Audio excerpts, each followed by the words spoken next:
Nima et l'ogresse. Une histoire de Pierre Bertrand, illustrée par Cheng Jung-Ong. Joué par les élèves de CP de Madame Christine de Villaz.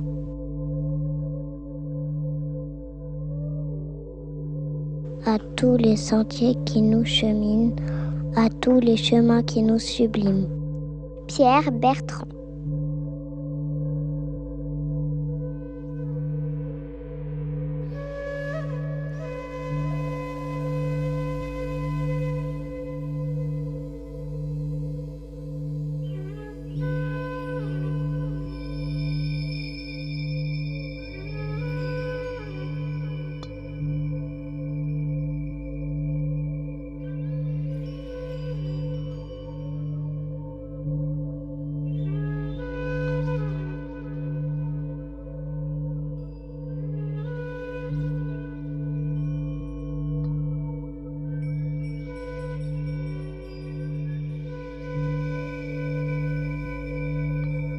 Nima, le petit moine, vivait dans les hautes montagnes de l'Himalaya. Entre ses études et les prières, il allait tous les jours chercher de l'eau pour le monastère. Mais ce matin-là, il vit que la grande fontaine ne coulait plus. Pas même une petite goutte de rien du tout.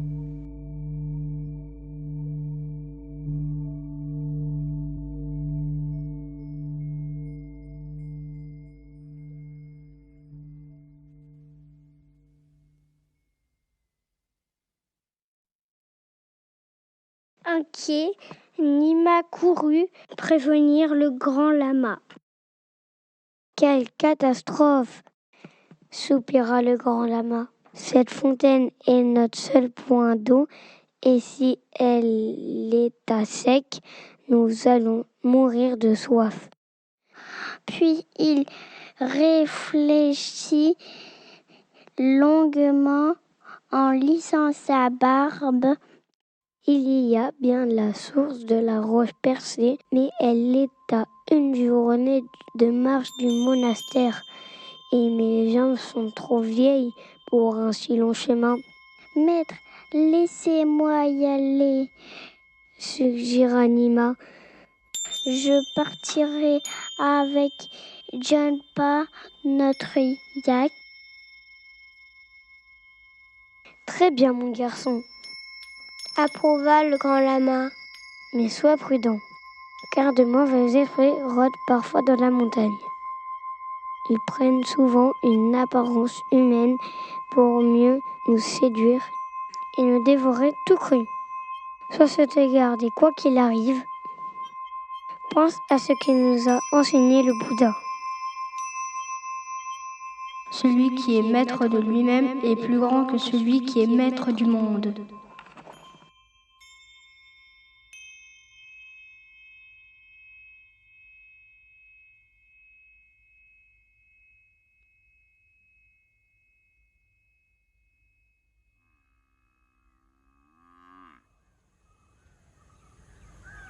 Très fiers, Nima et Junpa se mirent en route.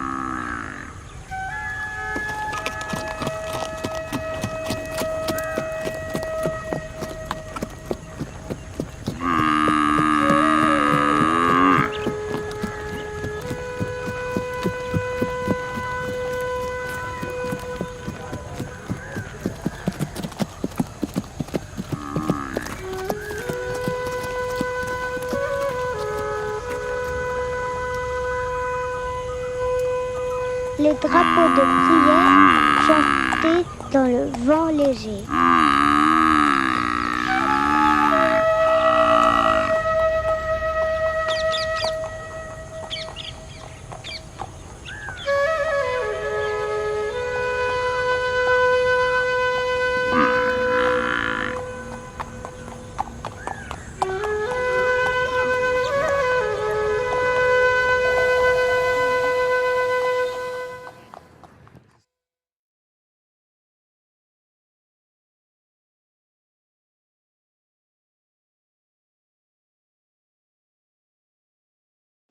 Ils rencontrèrent bientôt une vieille femme toute maigre.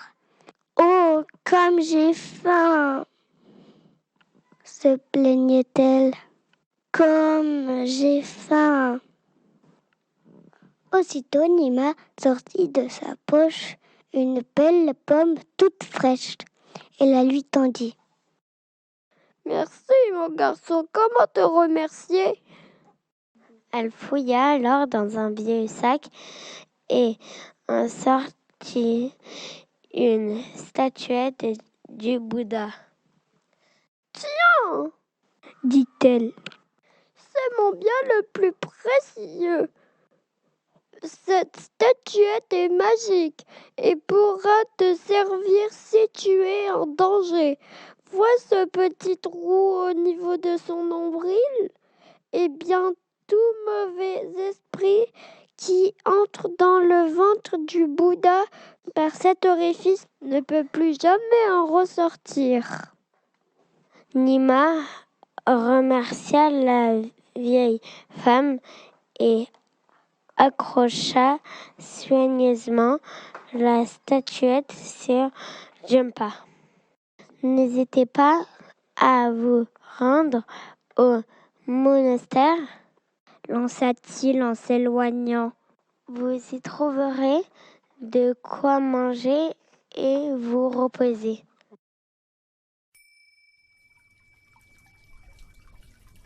Après une longue journée de marche, ils arrivèrent enfin à la roche percée. La source coulait toujours, limpide et fraîche à travers les rochers.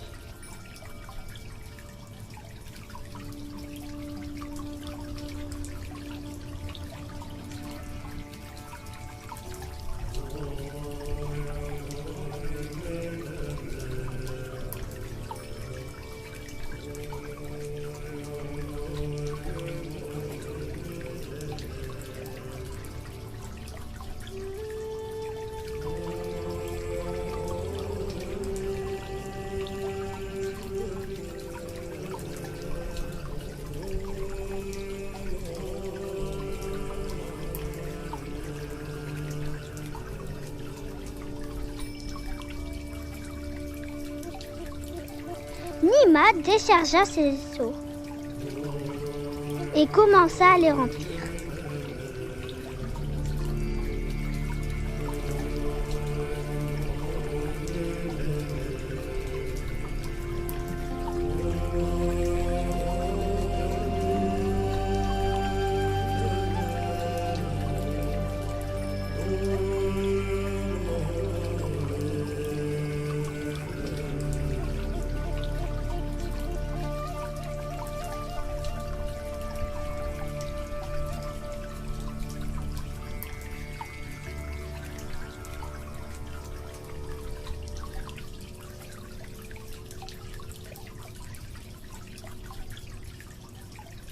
Soudain, il entendit des pas derrière lui. Une jeune et jolie femme lui sourit. « Bonjour, mon garçon, » dit-elle d'une voix très douce. « Comment t'appelles-tu et d'où viens-tu » ? Je m'appelle Nima et je viens du monastère. » Du monastère, tu dois être épuisé. C'est un long chemin pour d'aussi délicieux. Enfin, je veux dire, d'aussi petites jambes.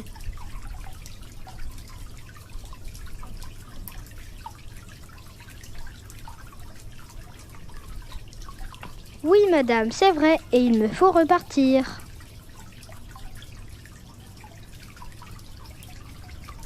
Non, non, non, répondit la jeune femme en le détaillant de la tête aux pieds. La nuit va bientôt tomber. Il va faire froid et tant de dangers rôdent dans la montagne. Que dirais-tu si tu mangeais et dormais chez moi avant de te remettre en chemin ? À cet instant, une odeur délicieuse de gâteau chatouilla les narines du moine-lion. « Oh, comme ça sent bon !» se dit Nima, qui était très gourmand. « Bon, d'accord, » répondit-il. « Je dois vraiment repartir demain matin. » Aucun souci, mon petit rôti. Mon petit chéri, tu manges, tu dors et tu repars.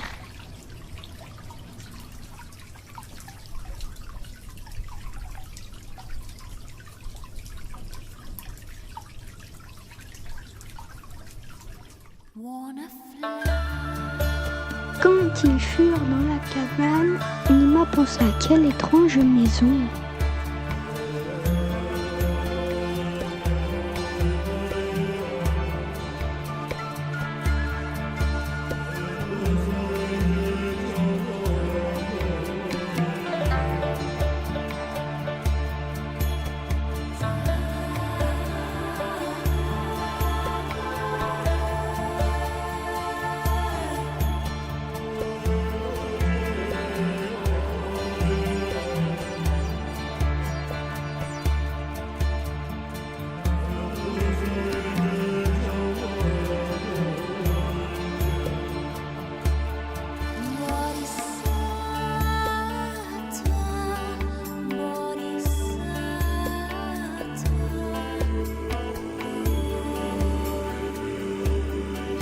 Il y avait sur la table de magnifiques galettes, dorées à point et sentant bon le miel.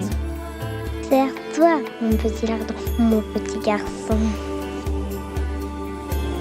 Pendant qu'il mangeait, il sentit soudain quelque chose de très dur sous ses dents. Qu'est-ce que c'est que ça? C'est un animal en extirpant un petit os de sa bouche. Fit la jeune femme.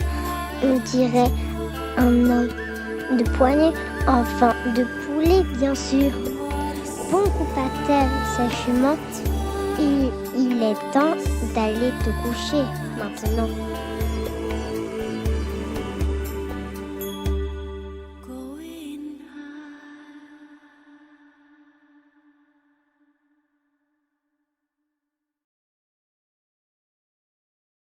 Mais au petit matin, Nima fut réveillée par un drôle de bruit venant de la cuisine. Cela faisait que tchac, tchic. S'approchant de la porte, il risqua un œil et là, ce qu'il vit le terrorisa. La jeune femme de la veille s'était transformée en une créature à l'apparence épouvantable. Elle aiguisait un énorme couteau tout en chantonnant. Ce petit Nima est bien assez gras pour le découper et puis le manger. Je croquerai ses bras, grignoterai ses doigts et avec ses fesses si tendres et épaisses ferai un rôti bien gras et bien cuit. Miam! Par le Bouddha, trembla Nima. C'est une ogresse, elle va me dévorer. Par ici la sortie, pensa-t-il en s'échappant par la fenêtre. Une fois dehors, il siffla Djoupa et ils partirent au grand galop vers le monastère.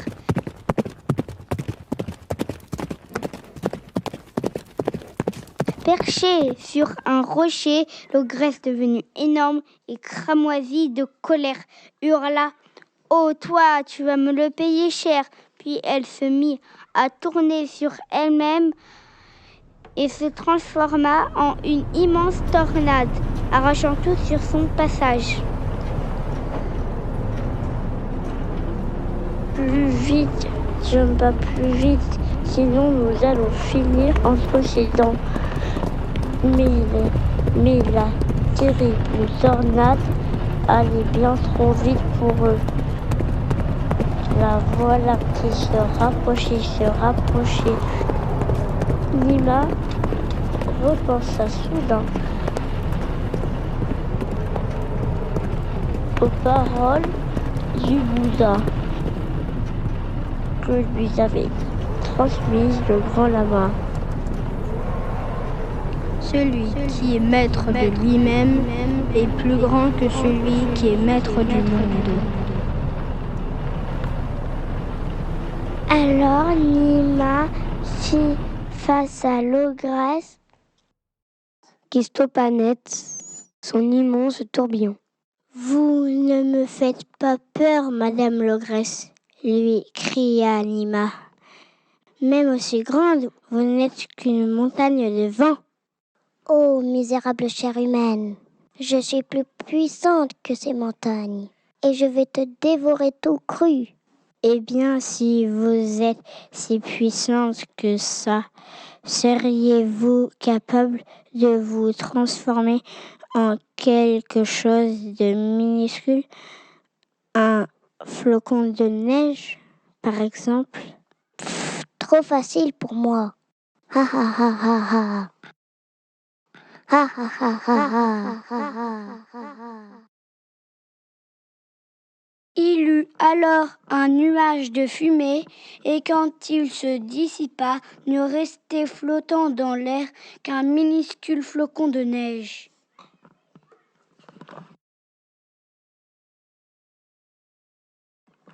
Nima l'aspira aussitôt et le garda dans sa bouche.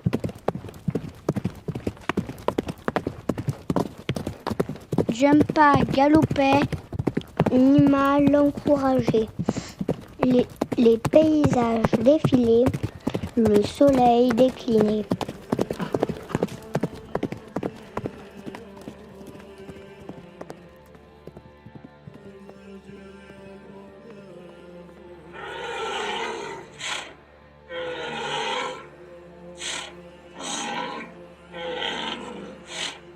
Épuisés, ils arrivèrent enfin au monastère. Nima tremblait de froid.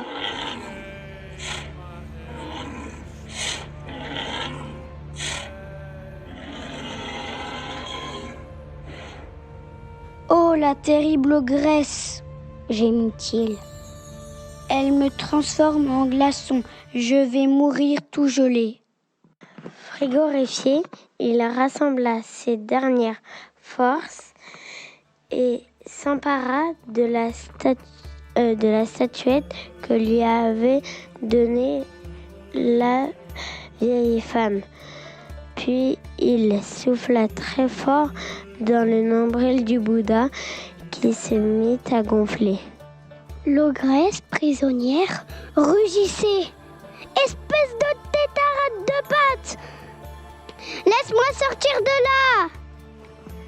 Mais Nima reste totalement impassible. Elle se fit alors toute douce et toute gentille. « Mon chéri adoré, sucre doux de mes gâteaux dorés, sors-moi de là s'il te plaît. » Pas question, Madame l'ogresse, répondit calmement Nima. Vous resterez dans le Bouddha toute votre vie. Alors l'ogresse se mit à pleurer comme un gros bébé. Et ses larmes commencèrent à couler par les yeux du Bouddha. Alerté par toute cette agitation, le grand lama vint à leur rencontre.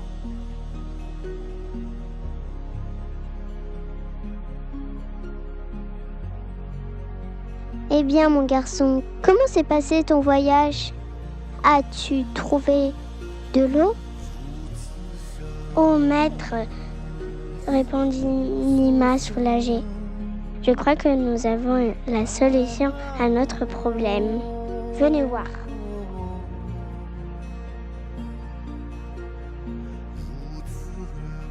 Nima raconta toute son aventure. Puis il posa la statuette du Bouddha sur la fontaine et le filet de larmes remplit bien vite le bassin asséché. « Est-ce que ces larmes sont pures ?» demande Nima au grand lama. « Oui, mon garçon, car elles coulent par les yeux du Bouddha. »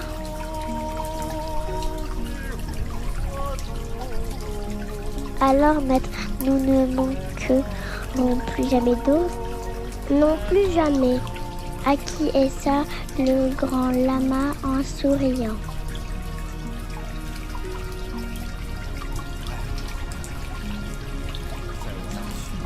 Il rentrait au monastère fatigué mais heureux. La nuit déposa bientôt son grand immense drap dessus.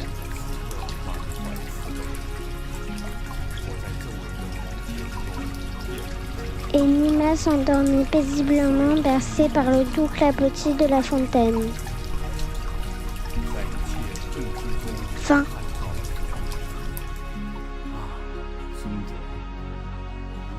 天际一样无量，超越了所有的对立。父亲下界，让众生分享你的光明。来啊，将你的目光